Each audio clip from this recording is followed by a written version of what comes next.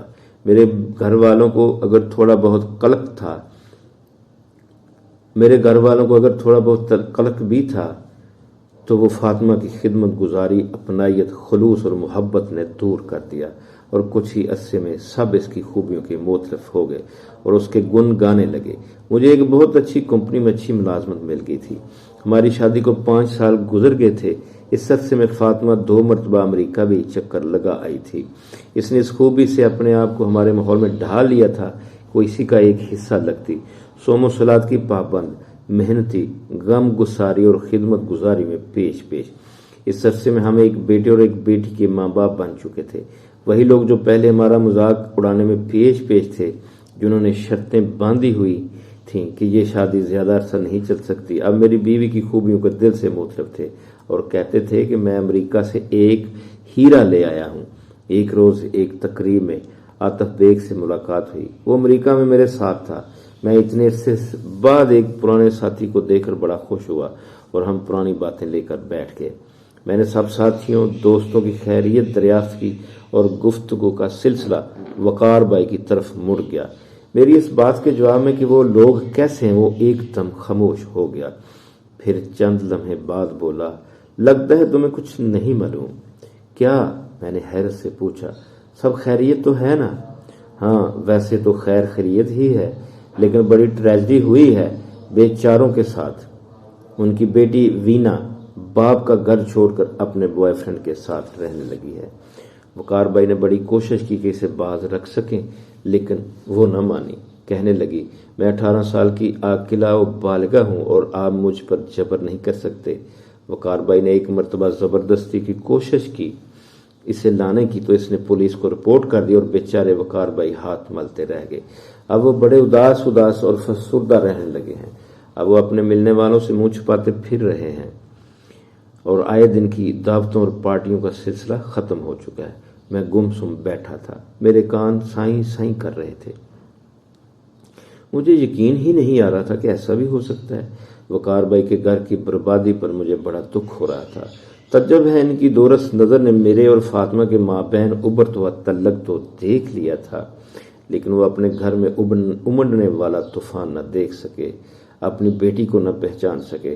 آج میں تو فاطمہ کے ساتھ خوش و خرم زندگی گزار رہا ہوں، جو ایک مثالی بیوی، ماں اور بہو ثابت ہوئی ہے، اور جس کے بارے میں ان کا کہنا تھا کہ ان لوگوں کا کیا بھروسہ، ان کا ایمان ہے نہ ایقان، اور وہ آزاد فضاؤں کی پنچھی سال بھر بھی گزار لے تو بہت بڑی بات ہوگی، لیکن خود آج وہ زندگی کی کس دوراہے پر کھڑے ہیں، شاید یہی گردش زمانہ ہے۔ الحمدللہ آج کی شخصیت کا تعارف ختم ہوا۔ انشاءاللہ پھر کسی دوسری شخصیت کا تعارف لے کر آپ کی